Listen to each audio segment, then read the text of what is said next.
সরাসরি ঘটনায় চলে যাব এবং আমাদের প্রথমেই যে ঘটনাটি রয়েছে সেটি একটা অফকোর্স একটা ইমেইল, এবং এই ইমেইলে পাঠানো ঘটনাটি খুব অদ্ভুত। এই ঘটনাটি শুধু ভয়েরই না, এই ঘটনাটি পড়ছি কারণ এর মধ্যে এক ধরনের অ্যাডভেঞ্চার আছে, আমার কাছে মনে হয়েছে তাই। এবং এই ঘটনার শেষে আমি একটা পরামর্শ দেবো যে এই ঘটনায় যিনি পাঠিয়েছেন তিনি যেই পথ অবলম্বন করেছেন সেই পথটা আমি বলবো যে আপনারা কেউ করবেন না, এবং সেটা আমি প্রথমেই বলে নিচ্ছি এবং তারপরে তার ঘটনায় যাচ্ছি। এখন যেটা করব সেটা হচ্ছে যে তিনি যেভাবে লিখেছেন আমি সেইভাবেই আপনাদের কাছে ঘটনাটি পড়ে শোনানোর চেষ্টা করব। রাসেল ভাই, আসসালামু আলাইকুম। আমি একজন ইতালি প্রবাসী। জিজ্ঞেস করব না আপনি কেমন আছেন, কারণ আপনি সব সময়, আমি আপনার প্রোগ্রাম শুনি তাই আশা নয়, দৃঢ় বিশ্বাস যে আপনি সব সময় আপনার মতো করে ভালো আছেন সবাইকে নিয়ে, এমনকি ভূত এফএমের সব শুভাকাঙ্ক্ষীদের নিয়ে।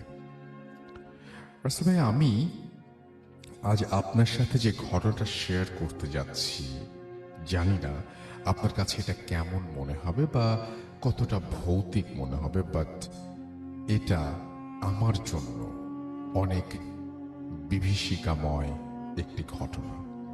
আপনি জানেন, যারা বাংলাদেশ থেকে অবৈধ পথে ইতালিতে আসে তাদের অনেক কষ্ট করে ইতালিতে আসতে হয়। রাশিয়ার পর থেকে বেশিরভাগ রাস্তাটি পায়ে হেঁটে অথবা বাই রোডে অথবা নদী পার হয়ে সাঁতার কেটে অথবা নৌকায় করে আসতে হয়। এটা যে কতটা কষ্টকর একমাত্র যারা এসেছেন এই ভাবে তারাই বলতে পারবেন। তখন আল্লাহর কাছে সবাই এইটাই চান যে আল্লাহ যেন জান নিয়ে নেয়, একেবারে না হয় যেন দেশের সহি সালামতে ফিরে যেতে পারি। আর আমি তখনকার একটি বিভীষিকাময় ঘটনা আপনাদের কাছে তুলে ধরতে যাচ্ছি, যাতে করে আমাদের বাঙালি ভাইয়েরা এত বড় দুঃসাহস আর কখনো না করে। না করাটাই ভালো। সালটা 2005। ঘটনাটি ঘটে ইউক্রেনের একটি জঙ্গলে। আমরা ছিলাম টোটাল 17 জন। তাদের মধ্যে ছিল পাকিস্তানের, শ্রীলঙ্কান, ইন্ডিয়ান, এমনকি নেপালি। তার মধ্যে আমরা দুজন বাংলাদেশি। আমি একটু বলে রাখি যে আমি ভালো হিন্দি জানতাম না, এই জন্য ওদের সাথে আমার খুব ভালো একটা রিলেশন তৈরি হয়ে যায়। হিন্দি জানতাম, এই জন্য খুব ভালো রিলেশন তৈরি হয়ে যায় খুব অল্প সময়ের মধ্যে। ঘটনাটি ঘটে এক পাকিস্তানি ভাইকে নিয়ে, যার নাম আব্দুল হামিদ। ঘটনাটি হচ্ছে ইউক্রেনের জঙ্গলে আমরা যখন ছিলাম সেখানে আমাদেরকে মারধর করা হতো, প্রেশার দেওয়া হতো, যেটা নিজের চোখে না দেখলে কখনো আপনারা বিশ্বাস করতে পারবেন না। ওই টর্চার সহ্য করতে না পেরে পাকিস্তানি ওই ভদ্রলোক সেখানে মারা যায়। তারপর থেকে শুরু হয় ঘটনা। আমরা থাকতাম একটা বাংকারের মতো জায়গায়। উনি মারা যাওয়ার পর কি হয়েছে না হয়েছে এটা আমি কোনো কিছু জানি না। সমস্যা হলো, মারা যাবার 2 দিন পর থেকে ওনাকে সবাই বাসার আশেপাশে রাত্রেবেলা ঘোরাঘুরি করতে দেখতে পায়। প্রথমে 2-1 জন দেখে, কিন্তু ঘটনাটি কেউ বিশ্বাস করে না। পরে এক এক করে মোটামুটি ঘটনাটি সবার নজরবন্দী হয়। আমার সাথে সেদিন রাতে ঘটে যায় সেই বিভীষিকাময় ঘটনাটি। সেদিন প্রচণ্ড প্রচণ্ড বরফ পড়ছিল। এতটাই হাড় কাঁপানো ঠান্ডা যে চিন্তা করা যায় না। তাপমাত্রা ছিল -7 থেকে 8 ডিগ্রি সেলসিয়াস। আমি বের হয়ে জঙ্গলে যাই একটা কাজে। আমার মনে হচ্ছিল আমার পাশে কেউ হাঁটছে। এদিক সেদিক দেখলাম, কাউকে দেখা যাচ্ছে না। তখন একটু চোখের আড়াল থেকে উনি আমাকে ডাকলো, বলল, ভাই তুমি ভয় পেও না, আমি তোমার কোনো ক্ষতি করতে আসিনি বা তোমার কোনো ক্ষতি করতে আসিনি। আমি একটা মেসেজ দিতে পারবো, আমার একটা মেসেজ আছে, সেটা দিতে পারবা? বাট আমি ওনাকে দেখে আমি কথা বলবো কিনা আমি একদম অজ্ঞানের মতো হয়ে গেছি। উনি তখন আমাকে বলল, আমার লাশটা পাশের এক জঙ্গলের মধ্যে পড়ে আছে। যদি তোমরা পারো সবাই মিলে আমার লাশটা দাফন করার ব্যবস্থা করো। আর আমার ব্যাগের মধ্যে কিছু ডলার লুকানো অবস্থায় আছে, ওখানে আমার বাসার ঠিকানাও দেয়া আছে। যদি কোনোভাবে সম্ভব হয় তুমি আমার বাসায় খবরটা পৌঁছানোর ব্যবস্থা করো। কারণ আমার দালাল মিথ্যা কথা বলে আমার ফ্যামিলির কাছ থেকে আবারও টাকা নেওয়ার ব্যবস্থা করছে। উনি ওনার মতো করে কথাগুলো বলল। আমি শুধু হতভম্বের মতো দাঁড়িয়ে রইলাম। জানি না এইভাবে কতটা সময় কেটেছে। এক পর্যায়ে দেখলাম উনি আর ওই জায়গায় নেই। তারপর আমি আবারও বাংকারের মধ্যে ঢুকে অন্য পাকিস্তানিদের সাথে ব্যাপারটা শেয়ার করলাম। তখন তার ছোট্ট একটি ব্যাগ ছিল, সেটা চেক করে ব্যাগের ভেতর থেকে কিছু ডলার আর কিছু ঠিকানা সবকিছু খুঁজে পায়। পরদিন আমরা আশেপাশে তন্ন তন্ন করে খুঁজি, কিন্তু তার লাশটি আমরা কোথাও পাইনি। আর আমরা চিঠিও দিতে পারি নাই বা কোনোভাবে খবরটাও দিতে পারিনি তার ফ্যামিলিকে, কারণ আমরা এখানে বন্দি অবস্থায় ছিলাম। তারপর আমরা যখন ইউক্রেন বর্ডারে আসি, আমরা একজনের সাহায্য নিয়ে তাকে বিস্তারিত সবকিছু জানানোর পরে সেই পাকিস্তানে চিঠিটি পাঠানোর ব্যবস্থা করা হয়। এবং ওইখান থেকে টাকা পাঠানোর কোনো সিস্টেম ছিল না, তাই ব্যাগ থেকে পাওয়া টাকাগুলো ওই পাকিস্তানি বাইরের কাছেই রেখে দেয়। এবং তারপর থেকে আমরা কেউ কখনো ওনাকে আর দেখতে পাইনি। দীর্ঘ 4-5 মাস পর আমি ইতালিতে আসি। তো আমার কাছে আরও বেশ কিছু ঘটনা আছে, আমি পরবর্তীতে শেয়ার করব। এটা বলেছেন তিনি। তারপরে তিনি তার ফোন নাম্বার শেয়ার করেছেন এবং তিনি তার নাম লিখেছেন ফেসবুক আইডিতে, যে নামটা সেটাই তিনি লিখেছেন, এবং সেই নামটি হচ্ছে মাসুম নিলয়।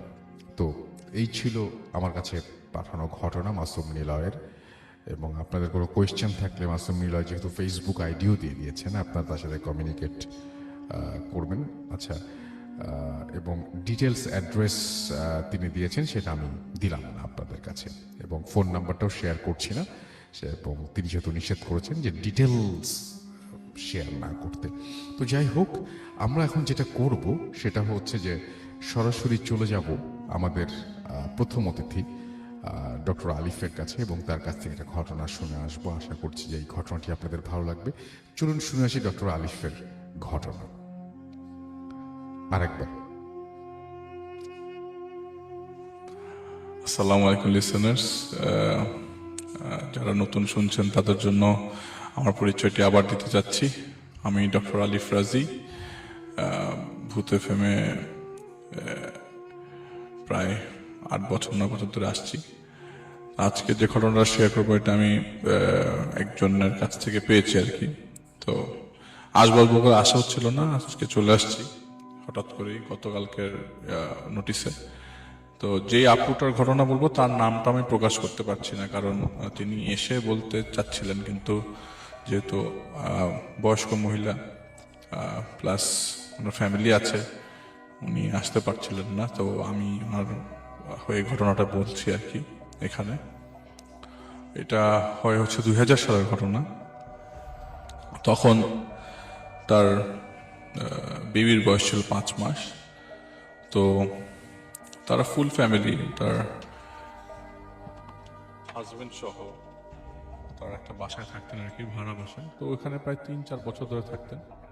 তো তার বেবির বয়স ছিল 5 মাস, আর সাথে একটা কাজের মেয়ে থাকতো। তো সেই বাসাতে আসলে মেয়েটা আসে 6 মাস ধরে, আর তারা থাকতো প্রায় 3-4 বছর যাবৎ ওই বাসাতে।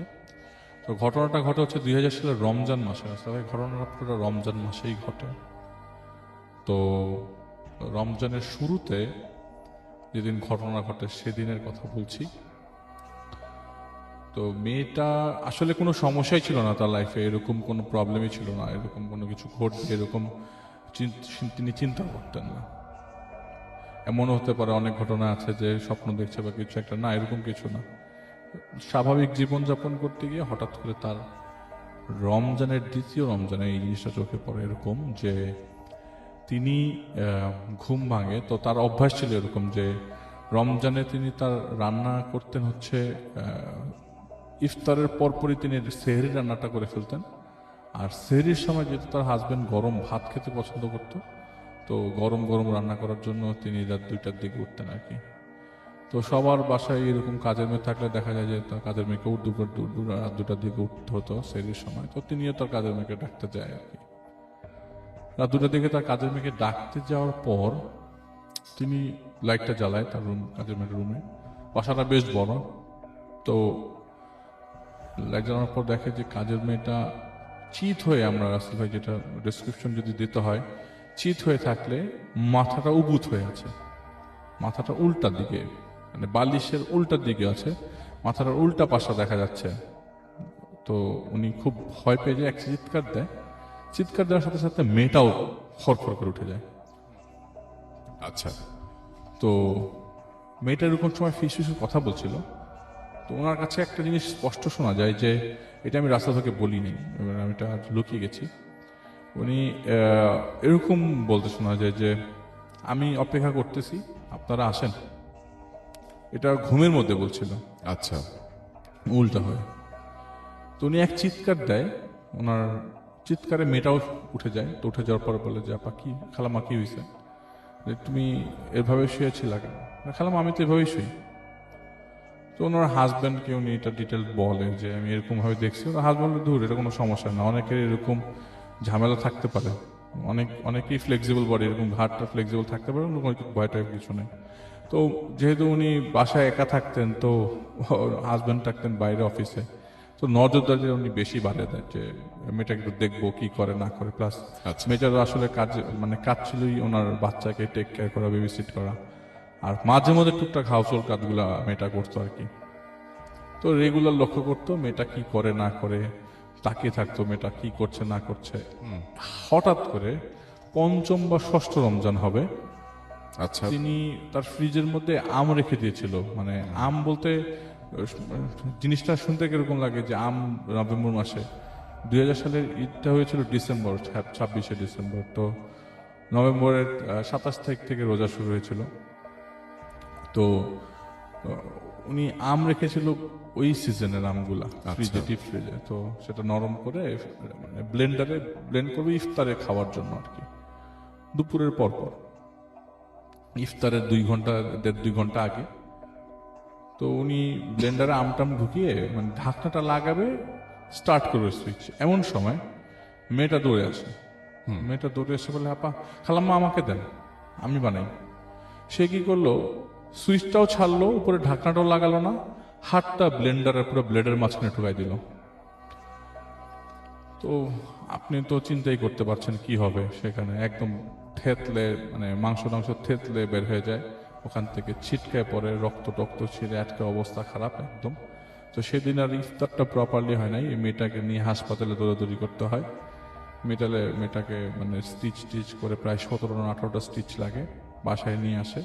তো এরকম চলতে থাকলে তো সমস্যা। তো আর মেয়েটার চালচলনটা এরকম ছিল যে রাসেল ভাই, রমজানে তো অনেক মেয়ে দেখা যায় যে 10-12 বছর বাচ্চা বাসায় থাকলে রোজা রাখে, চেষ্টা করে রোজা রাখার, বা মানে বাসার মালিক যদি বলে রোজা রাখার জন্য সে রোজা রাখে। এই মেয়েটা রোজা রাখতো না, কখনো বললেও রাখতো না। তোর চালচলনটা একটু ডিফারেন্ট লাগার কারণে তো ওনারা ডিসিশন নেয় যে না, মেয়েটাকে ও বাবা মার কাছে দিয়ে দিব।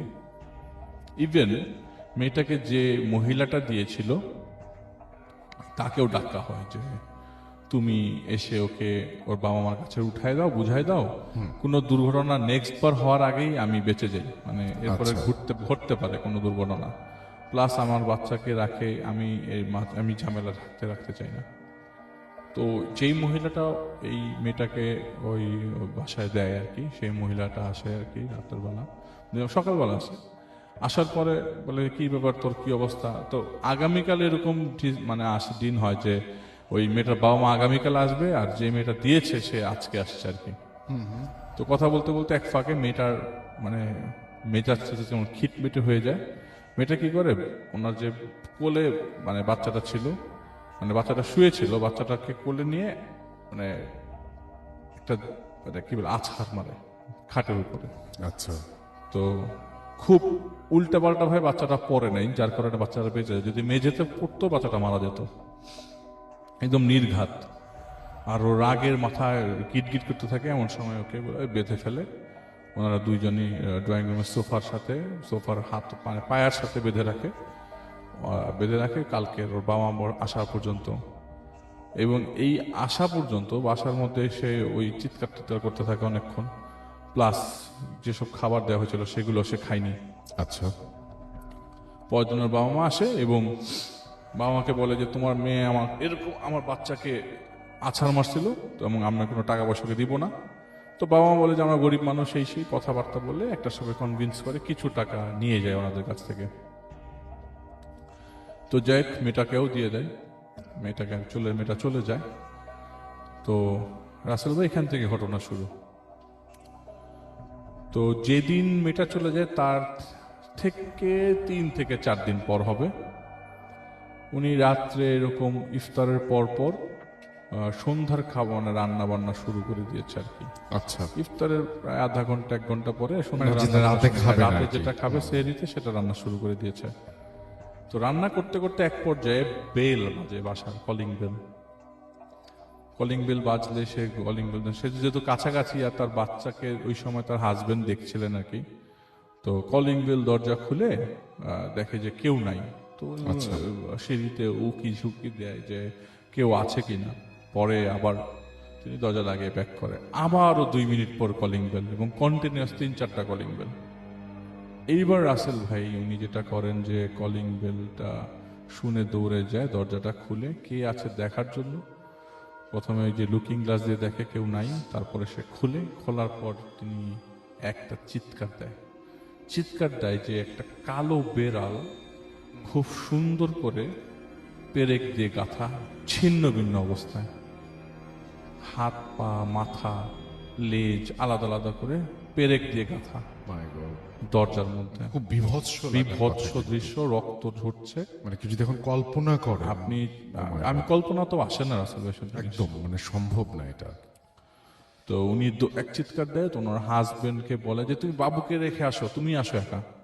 ওনার হাজবেন্ড হচ্ছে রাজ সাক্ষী, এমন হতো সে নিজে সব দেখছে, নিজে সব প্রত্যক্ষ করছে এমন কিছু না। ওনার হাজবেন্ড এসেও একই জিনিস দেখলো। আচ্ছা। দেখার পর বললো তুমি দরজাটা লাগাও, আমি নিচে যাই, দারোয়ানকে জিজ্ঞেস করি কেউ ঢুকছে কেন। দারোয়ানটাই বাসাটা খুব অ্যাক্টিভ, ওই বাসার একদম নিচে গেটের মধ্যে সামনে সবসময় থাকে।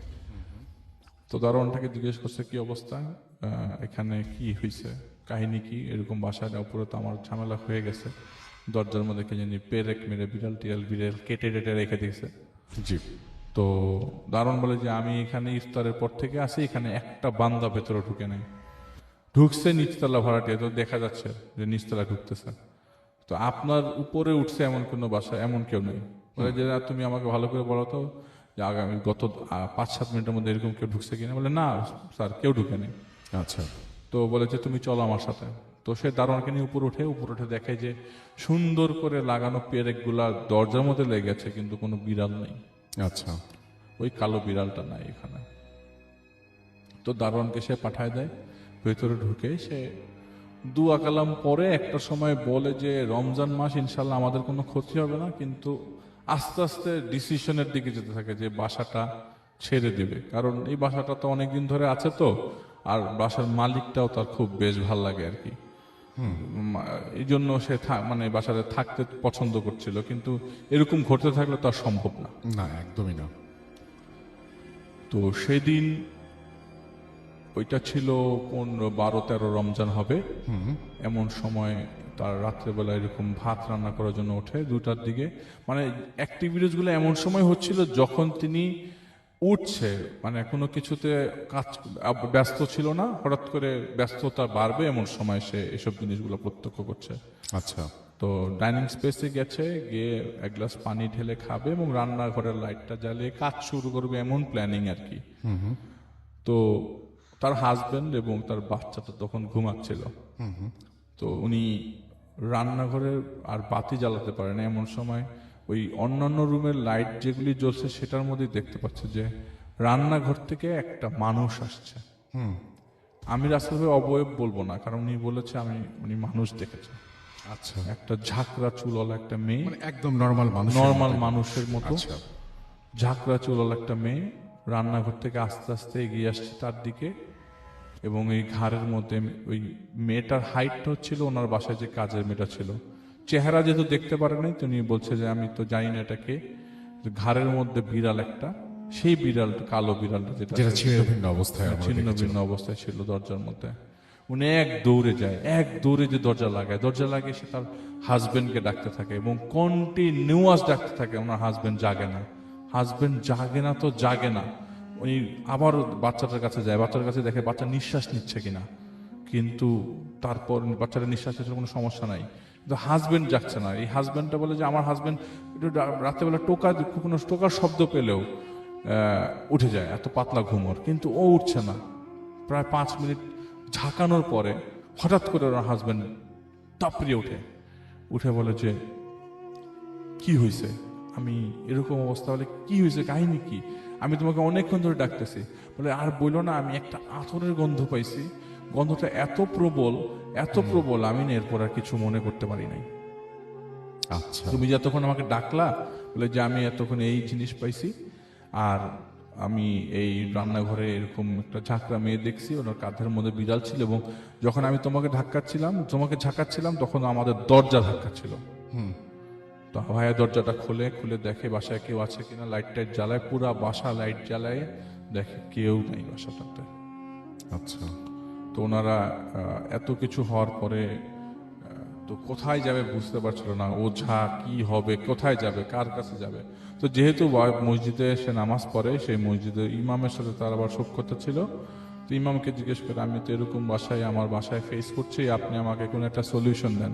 আচ্ছা। ইমাম বলে যে আপনি সকালবেলা ফজরের নামাজটা পড়েন রেগুলার মানে ইয়ার সাথে, জামাতের সাথে, এবং ঈশার ওয়াক্তটা জামাতের সাথে পড়েন, আল্লাহ আপনার জিম্মাদার হয়ে যাবেন। প্লাস আপনি রেগুলার সকালবেলা বাসা থেকে বের হওয়ার আগে এবং রাত্রেবেলা যখন ঘুমাতে যাবেন বাচ্চা সহ সূরা ইখলাস, সূরা নাস এবং ফালাক 3বার করে পুরো বডি মাসহ করবেন, যাতে আপনাকে কেউ ধরনের কোনো ক্ষতি করতে না পারে। আচ্ছা।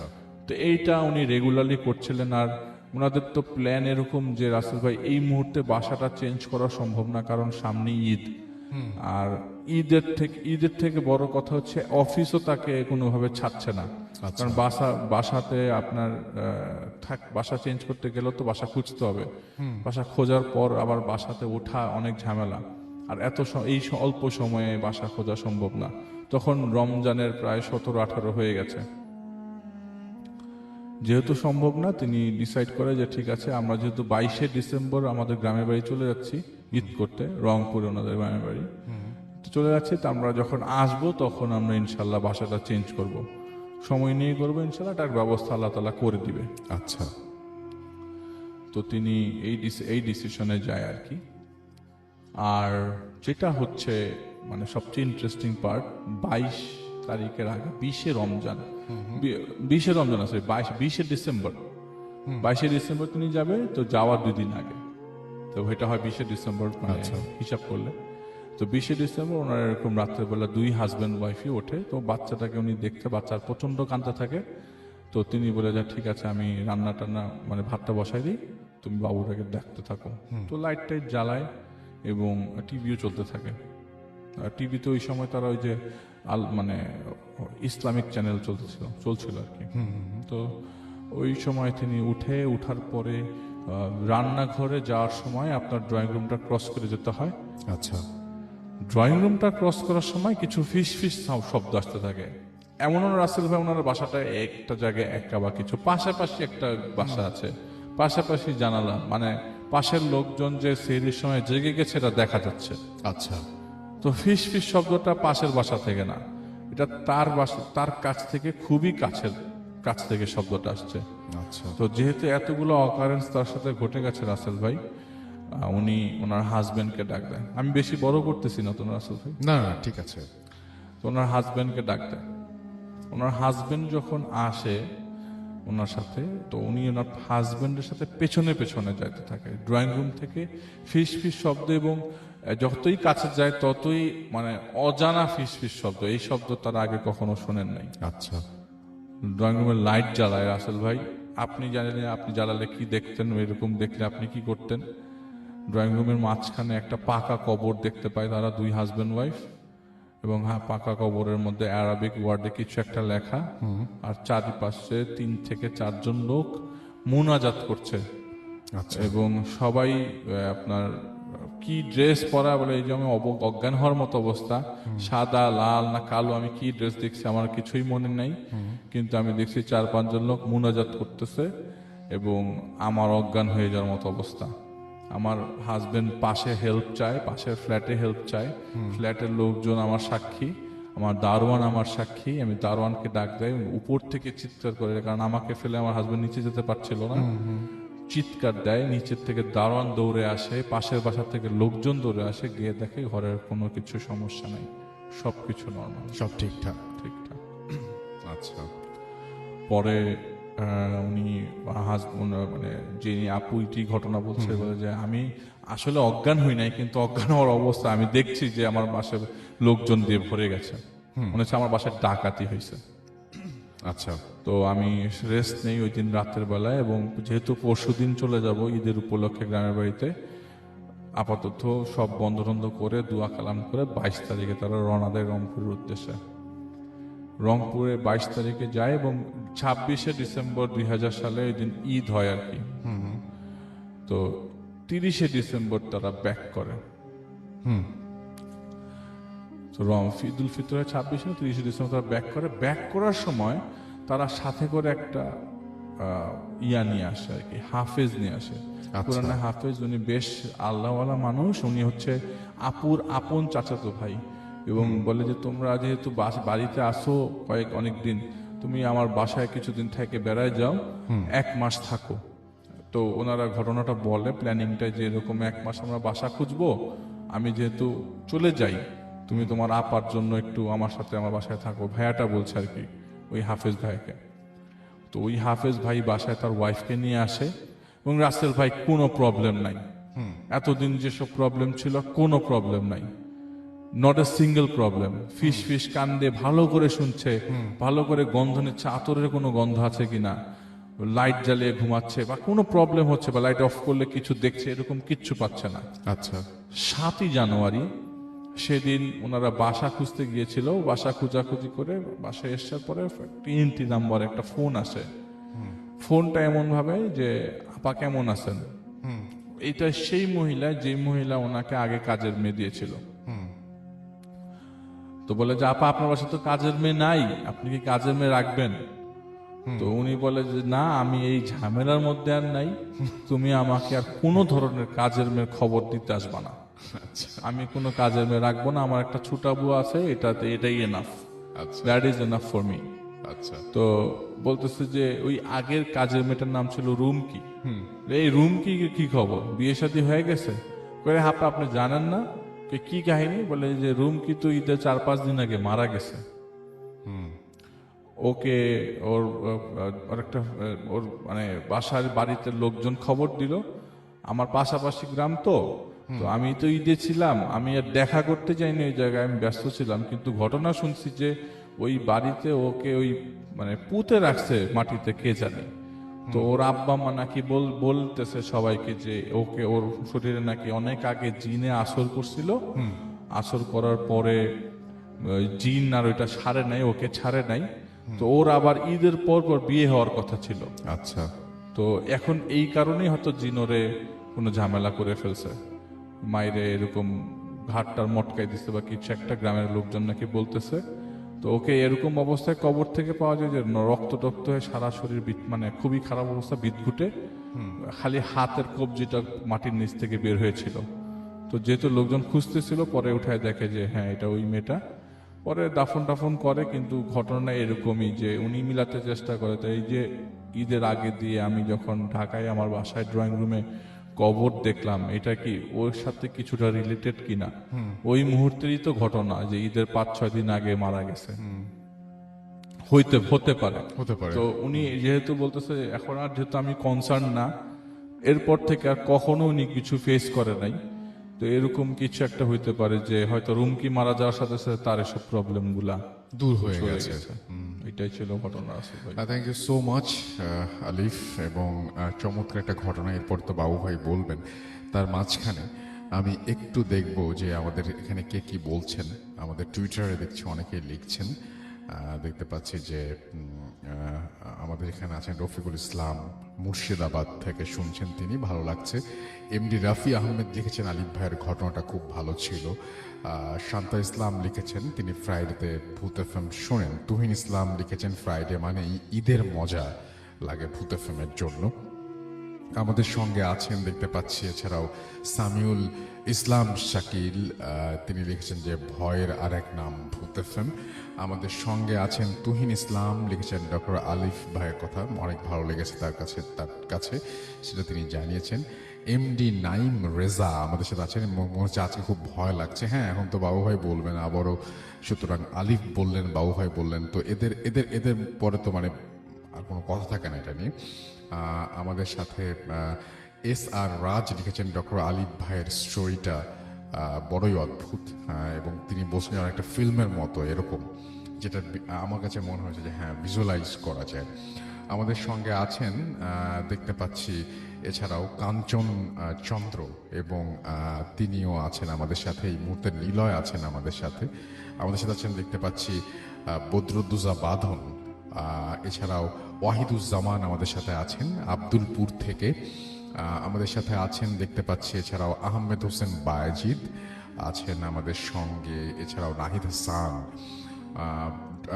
টি আর নিলয় আমাদের সঙ্গে আছেন। আমাদের সঙ্গে আছেন শামিমুল ইসলাম সাকিব, এবং তিনি আছেন অ্যাপ দিয়ে শুনছেন।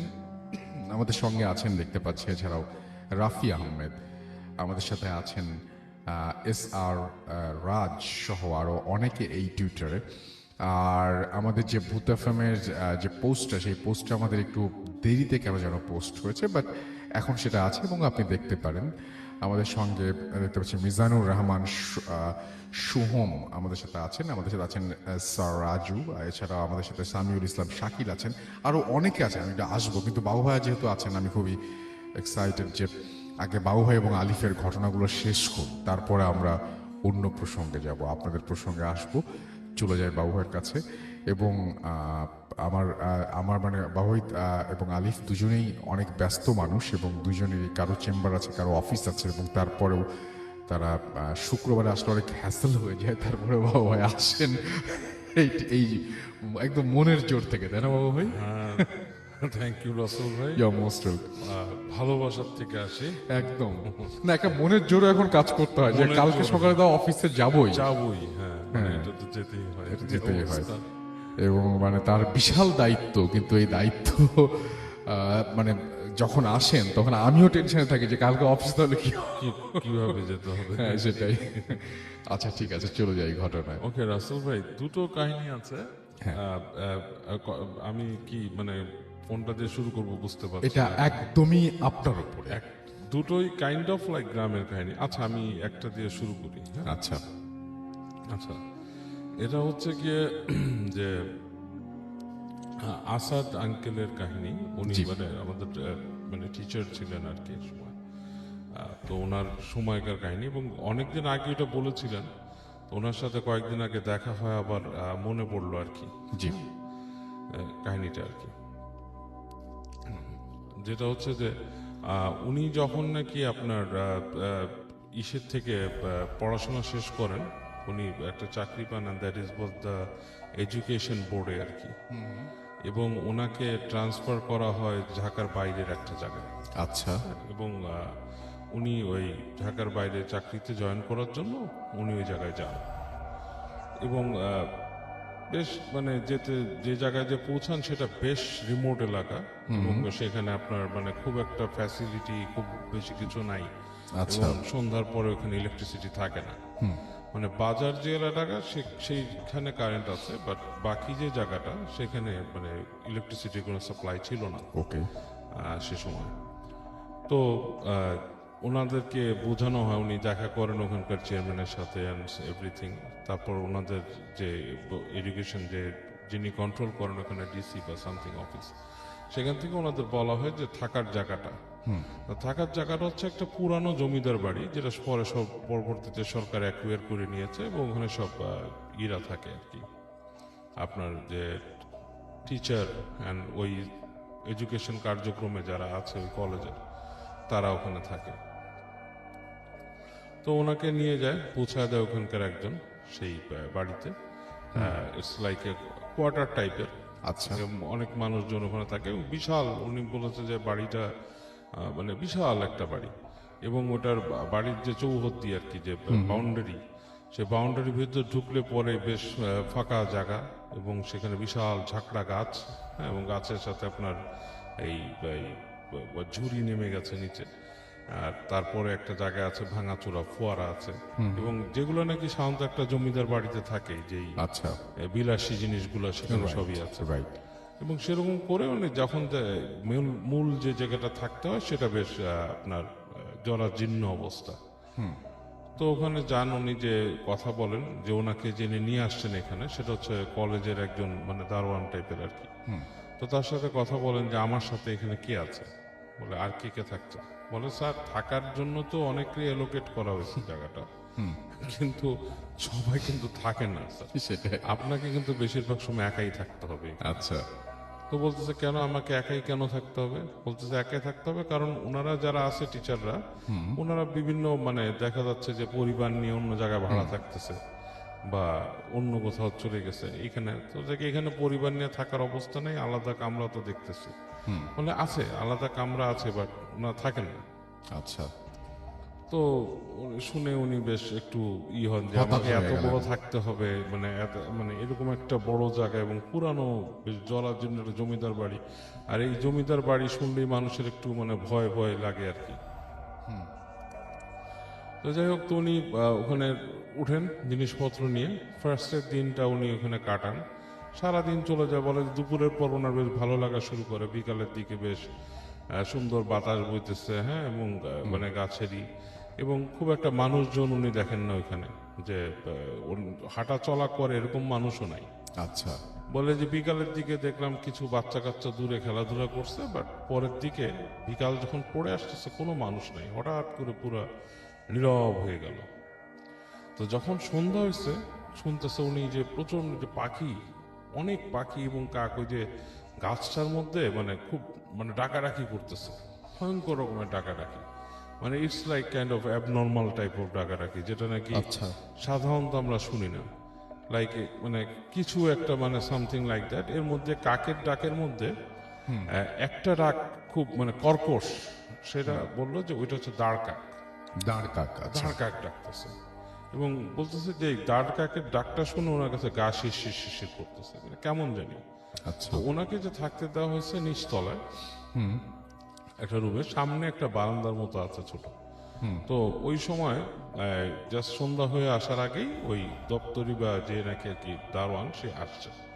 এসে বলতেছে যে স্যার আপনাকে এই যে আপনার যে ল্যাম্প দিয়ে গেলাম, এটা আপনি জ্বালায় নিয়েন, হ্যাঁ, ম্যাচ আছে। আর প্রয়োজনে যদি আপনার মোমবাতি লাগে, এটা আপনি অমুক জায়গায় পাবেন, এই ড্রয়ারের মধ্যে মোমবাতি আছে। আর এই আপনার একটাই বলি যে এখন কিন্তু আপনি যে আজকে উঠতেছেন, আজকে কিন্তু আপনার সাথে কেউ নাই, আচ্ছা। এবং সম্ভবত 2-3 দিন কেউ থাকবে না। তারপরে এখানে অমুক একজন আরেকজন আছে বলতেছে যে উনিও একা সিঙ্গেল, উনি হয়তো আসবে, তো উনি আপনার 2-3টা রুম পরে থাকবে আর কি ওখানে। আর স্যার রাত্রেবেলা আপনি এখানে মানে চলাফেরা করেন না খুব একটা, সাপ খোপের উপদ্রব আছে, ইসের উপদ্রব আছে, রাত্রে খুব একটা আগেই সাবধান করে আগেই দিলেন। চলে। তো উনি বলতেছে দপ্তরিকে, কেন রাত্রে চলাফেরা করলে কি তোমরা কি এখানে দাও না, কার্বলিক অ্যাসিড ট্যাসিড দাও না, সাপ থাকলে তো সাপ তো আসবে না। তো অ্যাসিড যেহেতু তোমাদের সরকারি একটা বা মানে কলেজের একটা সরকারি হোক বা যেটা হোক আর কি, তোমাদের যেহেতু একটা মানে এটা একটা কলেজের থাকার জায়গা মানে অংশ, তোমরা তো এখানে কার্বলিক অ্যাসিড দিবে, তোমরা দায়িত্ব পালন করো না। আমি কিন্তু যদি এরকম পাই আমি কিন্তু লিখবো, আর ভালো কাজ করলে তোমরা আমার কাছে বকশিস পাবা, এই সেই বলে টলে আর কি। সে তো বলছে স্যার যেটাই হোক আপনি রাত্রে খুব একটা চলাফেরা করেন না এখানে। এই তো ওনাকে বালতিতে পানি টানি সব দিয়ে রেডি করে দিয়ে ওই লোক চলে গেছে। তো প্রথম দিন রাত উনি বললো যে আমি ওখানে জ্বালাইছি, ওই যে আপনার ওই হরিকল ওই ল্যাম্প, ওনাদের যে লণ্ঠন দিছে আর কি, তো লণ্ঠনটা জ্বালাইছি, জ্বালায় আমি আমার মতো সবকিছু গুছায় গুছায় রাখতেছি। খুব প্রাচীন মানে জায়গা, এবং মানে বেশ বড়, মানে ছাদের উচ্চতায় প্রায় 15 ফিটের উপরে হবে, মানে উপরে। এখন তো ওদের সব 9 ফিটের ছাদ, যে ওরকম 15 ফিটের উপরে ছাদ, উঁচা উঁচা ছাদ এবং চারিদিকে। তো রুমটার মধ্যে উনি থাকলো, উনি ওখানে যে লাগোয়া, ওইটার সাথেই আবার লাগোয়া বাথরুম ছিল, ওকে সেটাও দেখছি। সেটাও বলছে মোটামুটি বেশ ভালোই এবং বেশ বড়। তো থাকলো, রাতের বেলা বলতেছে যে পরিবেশটা কেমন জানি একটু আরো হয়ে গেল, মানে আরো কোয়াইট। হ্যাঁ, মানে ঝিঝি পোকা ডাকতেছিল বলে, এক সময় ঝিঝি পোকাও চুপ হয়ে গেল, কোনোই নেই। তো ঘুমায় গেছে উনি। তা এক সময় উনি ঘুমের মধ্যে শুনতেছে কারা জানি, মনে হচ্ছে ওখানে ওই বাসার যে বারান্দা, ওখানে মানে কথাবার্তা বলতেছে। মানে মানুষের কথাবার্তা শুনলে যেরকম মনে হয়, হঠাৎ মানে মানে অগোছালো কথাবার্তা, অগোছালো কথাবার্তা, মানে ছেলের গলা কি পুরুষেরই গলা, মানে